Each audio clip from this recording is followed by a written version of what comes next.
You've heard of intermittent fasting, but have you ever heard of OMAD? Well, you're about to, because for the next month, I'm gonna be eating all of my calories in one single meal at the end of each day. That's 3,500 calories in 1 hour. That is a lot of food. Immediately, I know what you're thinking. Can the body even absorb this much protein in one sitting? Where does it all go? Well, that's exactly what we're gonna find out with my body as the experiment. Let's find out if you can bulk and add muscle eating only one meal a day. Let's get started.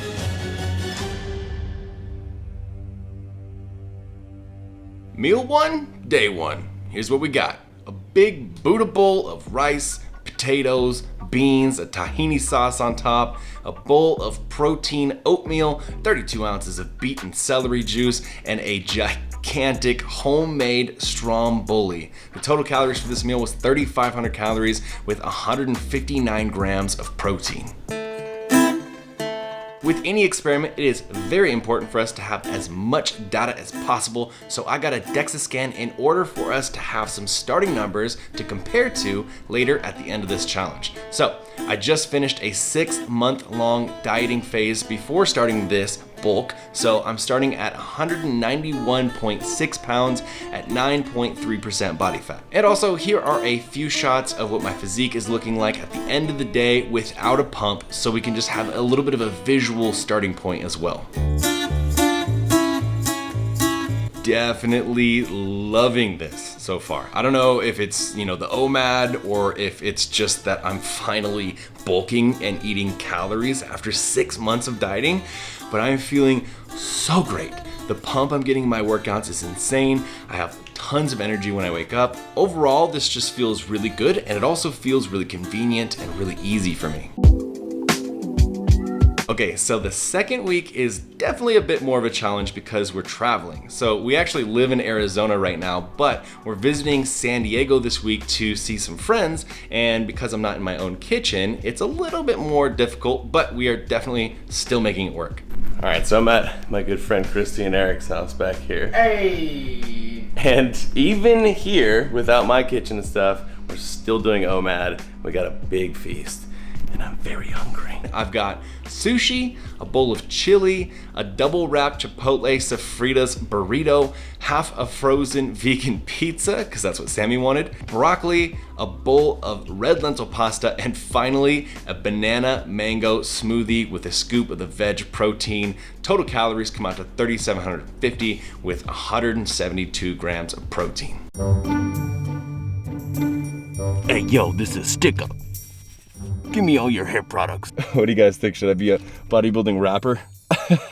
Okay, so I've been posting these OMAD videos as reels on my Instagram, and they've been getting tons of attention, tons of views, and of course, lots of vegans, but also tons of non-vegans. And one of their favorite things to comment is, vegan protein is low quality and not absorbable. Your body can't handle all this fiber at once. Just all of the different things that I'm sure you've heard a million times. And the comment that makes me laugh the most is when somebody comments and says, yeah, he probably uses protein powders because otherwise he would probably shrink. And I'm like, what world are you living in where non-vegan bodybuilders aren't using protein powder, aren't using supplements, and are eating 100% whole food, unprocessed meals all the time? It's so stupid. You never see these comments whenever, a non-vegan guy posts him drinking a protein shake or something. Never people are like, oh, you wouldn't have the muscles if you didn't have the protein powder and the supplements. It's so stupid. But I guess when it comes to vegan haters, that's, I guess, their argument. Anyways, I definitely use supplements every single day. Here is my supplement stack.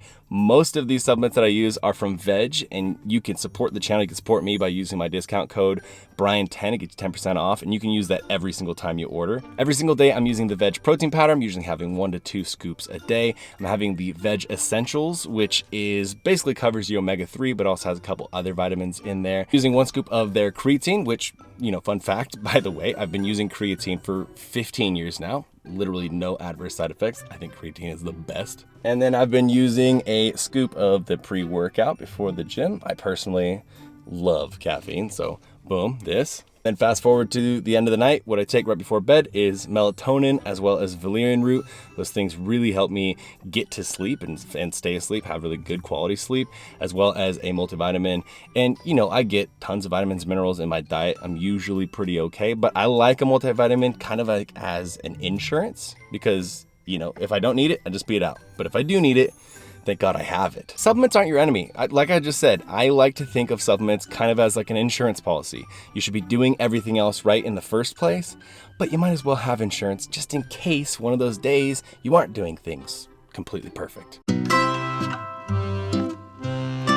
So after our little trip to San Diego, we made our way up to LA because I'm staying in an Airbnb with one of my really good friends, you guys know, Simnet Nutrition, because we are visiting some of our favorite vegan people ever while he's down from Canada for the first time in years.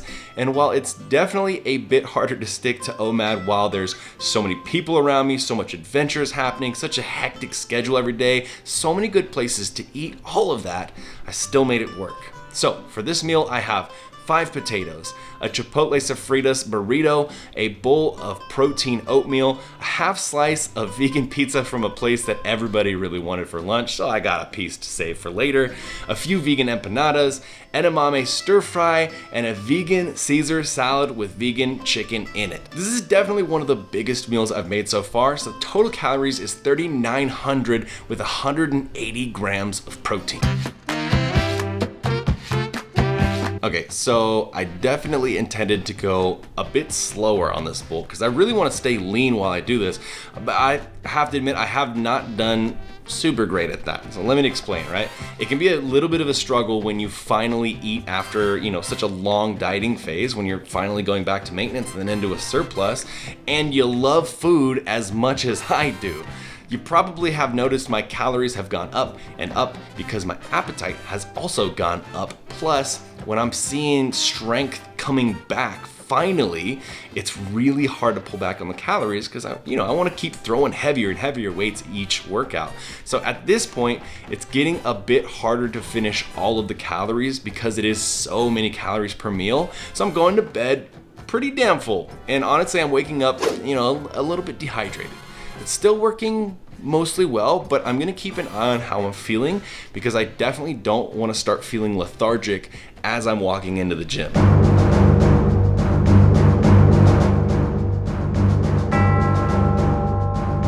Going into week number 3, I'm backing the calories down a bit just to see how it makes me feel, see if it makes me hold a little bit less water. And my workouts have been pretty freaking awesome. The pump I'm getting from OMAD is insane. I was talking with a subscriber actually through Instagram DMs, and he made a really good point. He said, I imagine since you're eating the OMAD meal 2 hours before bed, it's not screwing up your sleep quality, and then your body has, another 10 or 11 hours from the time you finish eating before your morning workout, so you can fully digest that food and you can be really carved up in the morning before the gym. And as he was pointing that out, I was like, that makes a lot of sense actually. When I'm going to bed a couple hours after I finish my OMAD meal, I feel pretty good. I wake up not feeling really bloated or full. I feel pretty energetic, right?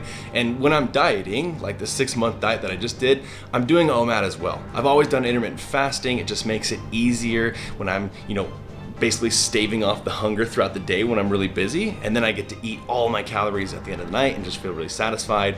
And so this is kind of just the next step of intermittent fasting. It's just all at once. The only difference is doing it while you're bulking is a whole different bag than doing it while you're dieting.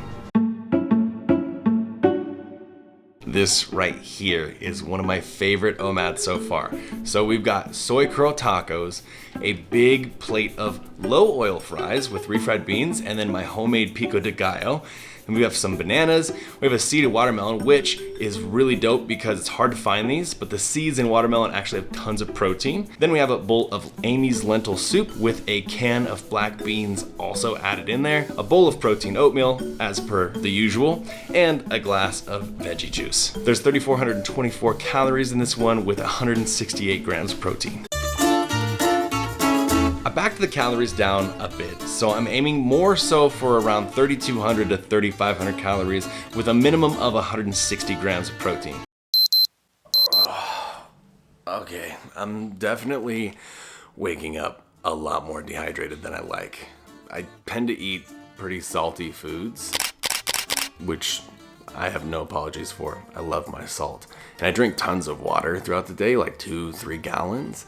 But I think because I've been eating later and later and I don't have any time after I eat before I lay down and go to bed, I think my body's just struggling to hydrate throughout the night and I'm just waking up really dry. All right, I look like a wreck. I literally just finished my workout. I'm in the bathroom because there's nowhere else to film in this gym, but the pump is pretty juicy. I mean, obviously, immediately pumped, also directly under a perfect light. So this is not what I look like all day, every day. What I'm noticing is that there's 2 different types of mornings. Because I eat my meals so late at night, sometimes I'm eating it right before bed, sometimes I'm eating it with a couple hours before bed. But I wake up and I either feel so good, just like really full of carbs and just ready to explode at the gym, or I wake up feeling pretty dehydrated, feeling a little slow and stiff. I feel very salty and like I'm retaining a lot of water, also very lethargic, and it takes maybe 15 minutes into the workout to get into the groove. Either way, I have great workouts, but I'm noticing those are the 2 mornings. Being in week number 4, this is the best I've looked in a very long time, possibly ever. So I am super hyped about how this bulk is going. You know, granted, it's a little fast. I'm definitely holding tons of water because I'm having so much salt at the end of the night. Let's look at this last meal. This is meal number 30, and I decided to go with an all breakfast theme this time. So we've got a few slices of watermelon, a whole plate of hash browns, some protein peanut butter oatmeal cookies, a tofu scramble with lots of ketchup, naturally, and a plate of homemade waffles with some of my homemade seitan bacon on top. Absolutely phenomenal, absolutely delicious, packed with protein. Total calories, 3,315 with 172 grams of protein. All right, let's talk specifics. First, I want to point out that the lighting is obviously massively different here and it favors the after shot. And also I filmed this after a workout, so I do have a pump. I realized that this is not ideal, but the room that we shot the original starting footage in is impossible to film the same way in. So bear with me, but that's what we have numbers for. So we started at 191.6 pounds with 9.3% body fat. And after a month of eating only 1 meal a day, we ended at 208 pounds at 10.4% body fat. So that's 2.2 pounds of body fat added. Yikes. But that's 14.2 pounds of pure lean muscle. Well, nobody can put on 14 pounds of lean muscle in 1 month. So what really happened? First off, even DEXA scans, which are one of the most accurate body fat tests, they have a 5% margin of error. So it's hard to say exactly how much body fat we put on, but more importantly, what about this 14 pounds? What happened? So your muscles hold glycogen and intracellular water in the muscle, right? And when you're dieting in a deficit for a really long time, like I was for 6 months, you end up tapping all of that glycogen out of the muscle, but you aren't refilling it because you're eating in a deficit. You aren't eating a ton of food. This is why eventually you'll look really flat at the end of a diet.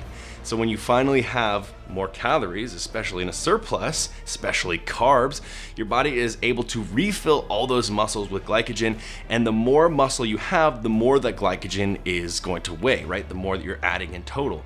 Then, as you have more calories and sodium, you're also retaining tons of subcutaneous water as well. And for me, like I fluctuate on a day-to-day basis somewhere like 4, 5, 6, 7 pounds overnight, just depending on what I eat and how salty it was. All right, so all that being said, how much muscle did I really put on?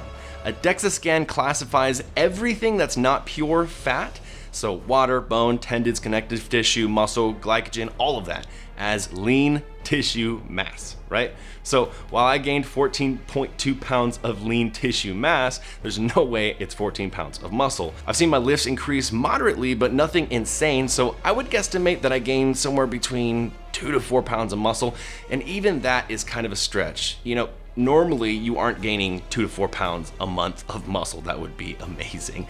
But because it was immediately after I finished a really long dieting phase, I'd guess it's something like that. So here's my final thoughts on this. Was it hard? No, but some nights yes, especially if it got way too late before I started eating. Was this better or worse for progress than when I've eaten normally in the past? Literally no difference. No better, no worse. Can the body truly absorb that much protein in one sitting? Yes, I feel like I have proved that here, but I also want to point out that countless studies have been done on intermittent fasting that show our body absorbs all the nutrients when eating everything in a 4-hour window. So why would a 1 to 2 hour window be any different? It's just something to think about. All right, so overall, what did I think about OMAD? I loved it. This is how I eat when dieting, and it makes my life so much more convenient not having to stop and cook and eat multiple times a day. I felt great the entire time except when I didn't give myself at least 1 hour before I went to sleep after eating. So my tips for making OMAD work best are don't go insanely high with sodium, give yourself 1 to 2 hours after you eat before you go to sleep, and be very well hydrated all day leading up to your meal, because if you start eating that meal dehydrated, there's no way you are going to catch up on your hydration for the rest of the night. So the last big question, will I continue doing OMAD moving forward? Yes, absolutely. I will do it 100% perfectly while dieting. It just makes my life a lot easier. Now, while bulking, what I'm gonna do is I'm gonna eat 10 to 20% of my calories throughout the day earlier on. Then I'm gonna eat the rest of that 80 to 90% in my final meal. For me, this is just how I naturally want to eat and how I feel best. So this is kind of like a modified version of OMAD that's gonna help me finish earlier in the night. And that's pretty much it. And so while it's not purely 100% OMAD, I will still be having 3,000 calorie meals every single night. All right, so the bulk continues. Follow me here and follow me on IG to see what I can do, because I'm freaking telling you, I'm dedicated to push myself until I outdo any physique I've ever had before. If you like the foods that you saw me eat in this video, check out my recipe books on eatveganordieTrying.com. And if you want me to help you get more buff as a vegan, submit an application for my one-on-one coaching on buffvegans.com. Give the video a thumbs up, subscribe if you're not subscribed already. I'll see you beautiful people in the next one.